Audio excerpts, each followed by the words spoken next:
السلام علیکم۔ شروع کرتا ہوں اللہ کے نام سے جو نہایت مہربان اور رحم کرنے والا ہے۔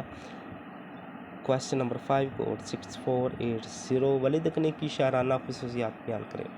ولی دکنی اردو غزل کے اولین اور ممتاز شعراء میں شمار ہوتے ہیں۔ وہ دکن موجودہ حیدرآباد کے رہنے والے تھے۔ ان کی غزلوں نے اردو شاعری کو ایک نئی شناخت دی۔ ولی دکنی نے غزل کو فارسی سے نکال کر اردو زبان میں عام لوگوں کے لیے پیش کیا۔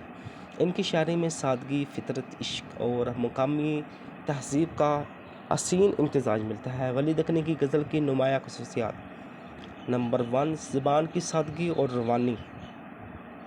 ولی دکنی کی غزل کی سب سے نمایاں خوبی ان کی زبان کی سادگی اور روانی ہے۔ انہوں نے ایسی اردو استعمال کی جو عام فہم تھی۔ ان کی شاعری میں نہ فارسی کی پیچیدگی، نہ عربی کے مشکل الفاظ، اس لیے ان کے جو اشعار تھے وہ عوام میں مقبول ہوئے۔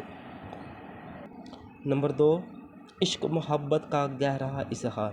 ولی کی غزلوں کا مرکزی موضوع عشق ہے اور وہ عشق مجازی کو نہایت پر اثر انداز میں بیان کرتے ہیں۔ محبوب سے جذباتی وابستگی، اس کی جدائی کا غم، وصل کی خوشی اور عشق کی شدت ان کی شاعری میں نمایاں نظر آتی ہے۔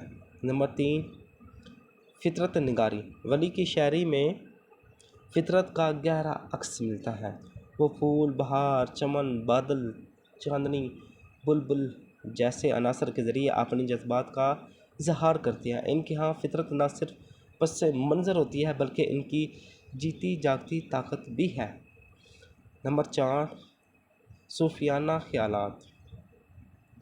اگرچہ ولی کی زیادہ تر غزلیں عشق مجازی پر مبنی ہیں لیکن ان کی شاعری میں تصوف کے اثرات بھی ملتی ہیں۔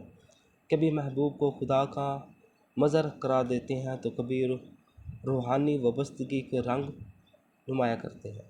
نمبر 5، مقامی رنگ اور تہذیب کا اظہار۔ ولی دکنی نے دہلی اور دکن کی مقامی زبان، محاورات اور ثقافتی اظہار کو اپنی غزلوں میں شامل کیا۔ انہوں نے غزل کو صرف درباروں تک محدود نہ رکھا بلکہ اسے عام لوگوں کے زبان بھی بنا دیا۔ نمبر 6، موسیقیت۔